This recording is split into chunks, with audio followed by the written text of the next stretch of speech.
ಉದ್ಘಾಟನೆ ಪದಗ್ರಹಣ ಸಮಾರಂಭ ಯಶಸ್ವಿ. ಮಾನವ ಹಕ್ಕುಗಳಿಂದ ಯಾವುದೇ ನಾಗರಿಕರು ವಂಚಿತರಾಗದಂತೆ ಜಾಗೃತಿ ಮೂಡಿಸಿ ಪ್ರತಿಯೊಬ್ಬರಿಗೂ ಸಮಾನ ಹಕ್ಕುಗಳು ದೊರೆಯುವಂತೆ ಕೆಲಸ ಮಾಡುವ ಉದ್ದೇಶದಿಂದ ಕರ್ನಾಟಕ ಮಾನವ ಹಕ್ಕುಗಳ ಸಮಿತಿ ಕಾರ್ಯನಿರ್ವಹಿಸುತ್ತಿದೆ ಎಂದು ರಾಜ್ಯ ವಕೀಲರ ಸಂಘದ ಸದಸ್ಯೆ ಸಂಧ್ಯಾ ಬಿ ಮಾದಿನೂರ್ ಹೇಳಿದರು. ನಗರದ ಸಾಹಿತ್ಯ ಭವನದಲ್ಲಿ ನಡೆದ ಕರ್ನಾಟಕ ಮಾನವ ಹಕ್ಕುಗಳ ಸಮಿತಿ ಜಿಲ್ಲಾ ಘಟಕದ ಉದ್ಘಾಟನೆ, ಪದಾಧಿಕಾರಿಗಳ ಪದಗ್ರಹಣ ಹಾಗೂ ಕಾನೂನು ಅರಿವು ನೆರವು ಕಾರ್ಯಕ್ರಮದಲ್ಲಿ ಅವರು ಮಾತನಾಡಿದರು. ಜಿಲ್ಲೆಯ ಯಾವುದೇ ವ್ಯಕ್ತಿ ಮಾನವ ಹಕ್ಕುಗಳಿಂದ ವಂಚಿತರಾಗದಂತೆ ಸಮಿತಿಯ ಸದಸ್ಯತ್ವ ಪಡೆದು ಸೇವೆ ಸಲ್ಲಿಸಬೇಕು. ವಿಶೇಷವಾಗಿ ಮಹಿಳೆಯರು ಇಂತಹ ಸಂಘಟನೆಗಳ ಮೂಲಕ ಸಮಾಜಮುಖಿ ಕಾರ್ಯಗಳಲ್ಲಿ ಸಕ್ರಿಯವಾಗಿ ಭಾಗವಹಿಸಬೇಕು. ಸಾರ್ವಜನಿಕರಲ್ಲಿ ಹಕ್ಕುಗಳ ಕುರಿತು ಅರಿವು ಮೂಡಿಸುವ ಕಾರ್ಯಕ್ರಮವನ್ನು ನಿರಂತರವಾಗಿ ಆಯೋಜಿಸಬೇಕೆಂದು ಕರೆ ನೀಡಿದರು. ಕಾರ್ಯಕ್ರಮವನ್ನು ಆಗಮಿಸಿದ ಗಣ್ಯರು ಜ್ಯೋತಿ ಬೆಳಗಿಸುವ ಮೂಲಕ ಉದ್ಘಾಟಿಸಿದರು. ಬಳಿಕ ಜಿಲ್ಲಾ ಹಾಗೂ ತಾಲೂಕು ಘಟಕದ ಪದಾಧಿಕಾರಿಗಳ ಪದಗ್ರಹಣ ನೆರವೇರಿತು.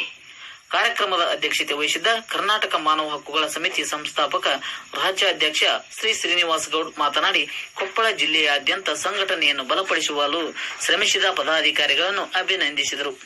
ಈ ಸಂದರ್ಭದಲ್ಲಿ ಮಹಿಳಾ ಜಿಲ್ಲಾಧ್ಯಕ್ಷೆ ಪ್ರೇಮಾ ಮುದುಕಲ್, ಮಹಿಳಾ ಜಿಲ್ಲಾ ಉಪಾಧ್ಯಕ್ಷೆ ಸವಿತಾ ಉಮೇಶ್ ನಾಗರೆಡ್ಡಿ ಅವರ ನೇತೃತ್ವದಲ್ಲಿ ಕೊಪ್ಪಳ, ಕುಕನೂರು, ಯಲಬುರ್ಗಾ, ಕುಷ್ಟಗಿ, ಕನಕಗಿರಿ, ಗಂಗಾವತಿ ಹಾಗೂ ಕಾರಟಗಿ ಸೇರಿದಂತೆ ಜಿಲ್ಲೆಯ ವಿವಿಧ ಭಾಗಗಳಲ್ಲಿ ಸಂಘಟನೆಯನ್ನು ವಿಸ್ತರಿಸಿ ಮಹಿಳಾ ಮತ್ತು ಪುರುಷ ಪದಾಧಿಕಾರಿಗಳನ್ನು ಒಟ್ಟುಗೂಡಿಸಿ ಕಾರ್ಯವನ್ನು ಶ್ಲಾಘಿಸಲಾಯಿತು.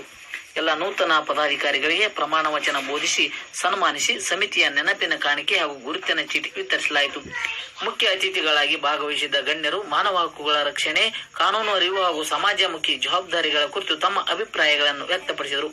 ಕಾರ್ಯಕ್ರಮದಲ್ಲಿ ಕೇಂದ್ರ ರಾಜ್ಯ ಉಪಾಧ್ಯಕ್ಷ ಪ್ರದೀಪ್ ಮಿತ್ತಲ್, ರಾಜ್ಯ ಮೈನಾರಿಟಿ ಸಮಿತಿ ಉಪಾಧ್ಯಕ್ಷ ರಿಜ್ವಾನ್, ರಾಜ್ಯ ಉಪಾಧ್ಯಕ್ಷ ಉತ್ತರ್ ಸಂತೋಷ್ ಪೂಜಾರಿ, ಜಿಲ್ಲಾ ವಕೀಲರ ಸಂಘದ ಅಧ್ಯಕ್ಷ ಪ್ರಕಾಶ್ ಆನಂದಹಳ್ಳಿ, ಮಾಜಿ ಅಧ್ಯಕ್ಷ ಎವಿ ಕಣವಿ, ಕಾರ್ಯದರ್ಶಿ ಪ್ರಕಾಶ್ ಹಾದಿಮನಿ, ಕೊಪ್ಪಳ ಜಿಲ್ಲಾ ನಿಯೋಜಿತ ಮಾಧ್ಯಮ ಸಲಹೆಗಾರ ಅಂದಪ್ಪ ರುದ್ರಪ್ಪ ಕೋಳೂರ್, ಜಿಲ್ಲಾ ಪ್ರಧಾನ ಕಾರ್ಯದರ್ಶಿ ವಜೀರ್ ಸಾಬ್ ಎಚ್ ತಾಳ್ಕಲ್, ಜಿಲ್ಲಾ ಉಪಾಧ್ಯಕ್ಷ ಬಸವರಾಜ್ ಯಲಬುರ್ಗಿ, ನಿವೃತ್ತ ಶಿಕ್ಷಕ ಶಿವಪ್ಪ ನೋಟಗಾರ್ ಸೇರಿದಂತೆ ಹಲವರು ಉಪಸ್ಥಿತರಿದ್ದರು.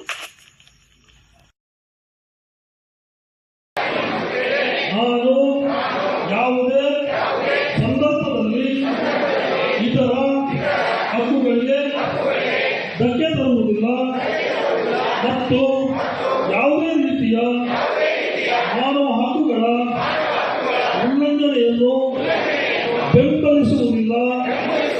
ಶೋಷಣೆ, ತಾರತಮ್ಯ ಮತ್ತು ಅನ್ಯಾಯದ ವಿರುದ್ಧ ಸದಾ ಧ್ವನಿ ಎತ್ತಲು ಪ್ರಯತ್ನಿಸುತ್ತೇನೆ.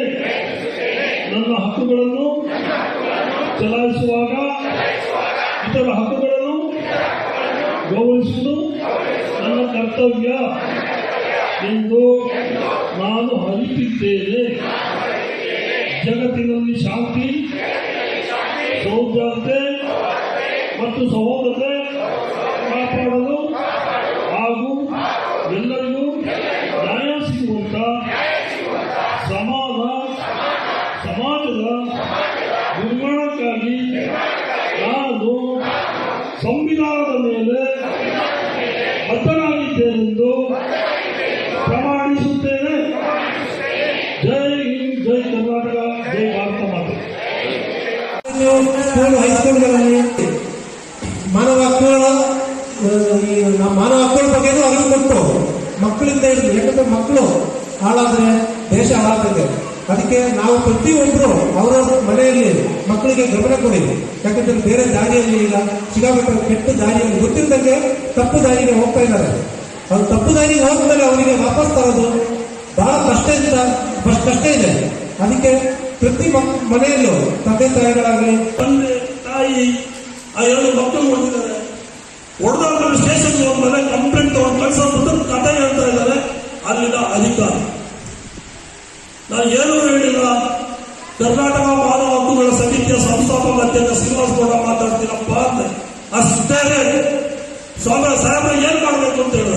ನೀನೇನೋ ಮಾಡಬೇಡ, ಕೊಟ್ಟ ಕಂಪ್ಲೇಂಟ್ ತಗೊಂಡು FIR ಕಳಿಸುತ್ತೆ. ತಪ್ಪು ಬೆಳಗ್ಗೆ ತೀರ್ಮಾನ ಮಾಡಿ ಕಂಪ್ಲೇಂಟ್ ಕೊಡುತ್ತೋ. ಇವ್ರು ತಪ್ಪು ಮಾಡಿದ್ರೆ ಅವ್ರ ಮೇಲೆ ಅವ್ರ ಅಪೋಸಿಟ್ ತಪ್ಪು ಮಾಡಿದ್ರೆ ಅವ್ರ ಮೇಲೆ. ಎರಡು ಒಂದೇ ಕುಟುಂಬದವರು, ಒಂದೇ ಊರಿನವರು, ಊರಲ್ಲಿ ಗಲಭೆ ಆಗ್ಬಾರ್ದು. ಇಬ್ಬರ ಮೇಲೆ FIR ಹಾಕಿದ್ದಾರೆ. ಮತ್ತೆ ನನಗೆ ಮಾತಾಡೋದು ರಾಜಿ ಅಂದ್ರೆ ಇವರು ರಾಜಿ ಮಾಡಿ ಕ್ಲೋಸ್ ಮಾಡಿದ್ದೇನೆ. ಯಾಕೆಂದ್ರೆ ಒಂದು ಯಾವುದೇ ಒಂದು ಇಲಾಖೆಯಲ್ಲಿ ಹಣಕ್ಕೆ ನನ್ನ ಆಸೆ ಕೆಲಸ ಮಾಡಿಕೊಡ್ಬೇಕು. ಅವ್ರಿಗೆ ಯಾವ ರೀತಿ ನೋವಾಗ್ತದೆ ನೋಡ್ಕೊಳ್ಬೇಕು ಅವ್ರ ಕರ್ತವ್ಯ. ಬರೀ ರೈತಾಪಿ ಕುಟುಂಬನೇ ಅಂತಲ್ಲ, ನೌಕರ ನೋಡಿದ್ದೀನಿ. ಆ ಮೇಲ್ಪಟ್ಟ ಅಧಿಕಾರಿಗಳು ಆ ಹೆಣ್ಮಕ್ಳ ಮೇಲೆ ದೌರ್ಜನ್ಯ ತೋರಿಸ್ತಾರೆ, ದುರಾಂತರ ತೋರಿಸ್ತಾರೆ. ITBT ಕಂಪನಿಯಲ್ಲಿ ಇದೇ ತರ ನಡೀತಾ ಇದೆ, ಎಲ್ಲ ರಂಗದಲ್ಲೂ ನಡೀತಾ ಇದೆ. ಮನುಷ್ಯರು ಅರ್ಥ ಮಾಡ್ಕೊಳ್ಬೇಕು.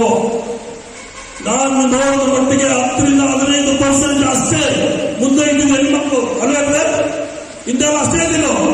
ಇವತ್ತು 30 ಬಂದಿದ್ದಾರೆ. ಇನ್ನೇನು ಕ್ರಮೇಣ 50-50 ಆಗೋಯ್ತದೆ. 50-50 ಆಗೋಯ್ತು ಅಂತಂದ್ರೆ ಭೂ ಗರ್ಭಣೆ ಹಳ್ಳಾಳ ಶುರುವಾಗ್ತದೆ. ಯಾಕೆಂದ್ರೆ ಹೆಣ್ಣು ಮಕ್ಕಳು ಪ್ರೀತಿಸಿ ಬಂದ್ರೆ ಭೂತಾಯಿ ಆಗ್ತಾಳೆ, ಮುನಿಸಿ ಬಂದ್ರೆ ಮಾರಿ ಆಗ್ತಾಳೆ. ಇದನ್ನ ಪ್ರತಿಯೊಬ್ಬರು ಅರ್ಥ ಮಾಡ್ಕೊಳ್ಬೇಕು. ಇವತ್ತು ನನ್ನ ಒಂದು ಏನು ಈ ಕೊಪ್ಪಳ ಜಿಲ್ಲೆಯಲ್ಲಿ ಹಿಂದೆ ಒಂದು 6 ವರ್ಷದಿಂದ ಒಂದು ಬಂದು ಇನ್ಸ್ಪೆಕ್ಷನ್ ಮಾಡಿ ಹೋಗಿದ್ದೆ. ಈ ಅಂಗವಿಕಲರು ಎಲ್ಲ ಸೇರಿ ನನ್ನನ್ನು ಇಲ್ಲಿ ಕರೆಸಿದ್ರು.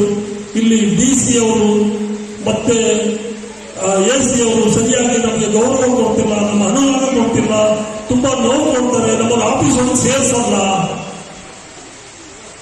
ಎಲ್ಲವೂ ಕೂಡ ಹೇಳ್ಕೊಂಡಾಗ ಏಕಾಏಕಿ ಬಂದಿದ್ದೆ. ಎಲ್ಲರ ಜೊತೆ ಮಾತಾಡಿದ್ದೆ, ಅವರು ಪರಿಹಾರ ಕೂಡ ಕೊಟ್ಟಿದ್ದೆ.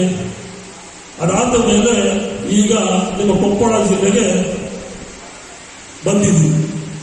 ಬರ್ಲಿಕ್ಕೆ ಕಾರಣ ಕೊಪ್ಪಳ ಜಿಲ್ಲೆ ಜಿಲ್ಲಾಧ್ಯಕ್ಷರಾದಂಥ ಪ್ರೇಮ ಅವರು ಹಾಗೂ ಇಲ್ಲಿನ ತಾಲೂಕಿನ ಎಲ್ಲ ಸದಸ್ಯರು ಕೂಡ ನನ್ನನ್ನು ಆಹ್ವಾನ ಮಾಡಿ ಕರೆದಿದ್ದೀರಿ.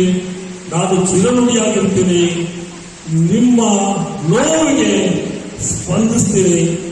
ಯಾರಿಂದ ನಿಮ್ಮಿಂದ ನೋವಾಗಬಾರ್ದು. ನನ್ನ ಒಂದೇ ಒಂದು ಆಸೆ ಏನಪ್ಪಾ ಅಂದ್ರೆ, ವಯಸ್ಸಾದಂತ ತಂದೆ ತಾಯಿನ ಎಷ್ಟು ಜೋಪಾನ ಮಾಡ್ತಿರೋ ನೀವು, ಹಾಗೆ ವಯಸ್ಸಾದಂತ ನಿಮ್ಮ ಅತ್ತೆ ಮಾವನ್ನು ಕೂಡ ಅಷ್ಟೇ ಜೋಪಾನ ಮಾಡೋದು ಅಂತ ಎಲ್ಲ ಹೆಣ್ಮಕ್ಳಲ್ಲಿ ಕೇಳ್ಕೊಂತಿರ್ತಾರೆ.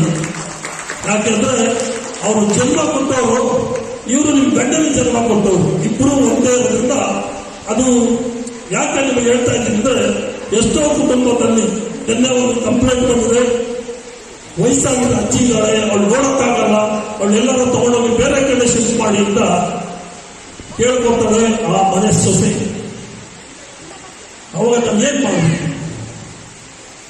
ಅವಳ ಗಂಡನ ಬೆಳೆಸಿ ಅವಳಿಗೆ ಮದುವೆ ಮಾಡಿಕೊಂಡಿದ್ದ ಆ ಹೆಣ್ಣನ್ನು ತಗೊಂಡೋಗಿ ವೃದ್ಧಾಶ್ರಮಕ್ಕೆ ಹಾಕಕ್ಕಾಗುತ್ತಾ ಹೇಳಿ? ನಮಗೂ ವೃದ್ಧಾಪ್ಯ ಬರುತ್ತಲ್ವಾ? ನಾವು ವಯಸ್ಸಾದ ಮೇಲೆ ಅದೇ ಸ್ಥಿತಿ ಬರ್ತೀವಲ್ವಾ? ಅದನ್ನ ಯಾಕೆ ಅರ್ಥ ಮಾಡ್ಕೊಂತಿಲ್ಲ? ನಿಮಗೆ ಗೊತ್ತಿರೋದೇನು ಅಂತಂದ್ರೆ, ಅಧಿಕಾರ ಕೊಟ್ಟರು ಇವೆಲ್ಲವನ್ನೂ ಕೂಡ ಪರಿಶೀಲನೆ ಮಾಡಿ ನ್ಯಾಯಬದ್ಧವಾಗಿ ಯಾರಿಗೆ ಯಾವುದೇ ರೀತಿ ನೋವಾಗದ ರೀತಿಯಲ್ಲಿ ನೀವು ನಡ್ಕೋತೀರಿ ಅನ್ನೋ ಒಂದೇ ಕಾರಣಕ್ಕೆ ನಾನು ಇಲ್ಲಿ ಸಂಸ್ಥೆನ ಮಹಿಳಾ ಕಮಿಟಿನ ಕಟ್ಟಿದ್ದೀನಿ. ಇದು ಸಕ್ಸಸ್ಫುಲ್ ಆಗಿದೆ. ಮತ್ತೆ ತಿರ್ಗಾ ಇದೇ ಕಮಿಟಿ ನಿಮ್ಮ ಜಿಲ್ಲೆಯ ಸುತ್ತಮುತ್ತ ಜಿಲ್ಲೆಗಳಲ್ಲಿ ಕೂಡ ನಾವು ಮಾಡಬೇಕು. ನೀವು ಮಾಡ್ತೀರಾ ಅಂತ ನಿಮ್ಮನ್ನೆಲ್ಲ ಕೇಳ್ತಾ ಇದ್ದೀನಿ. ಮಾಡ್ತೀರಮ್ಮ? ಮಾತಾಡ್ರೆ ಜ್ವರ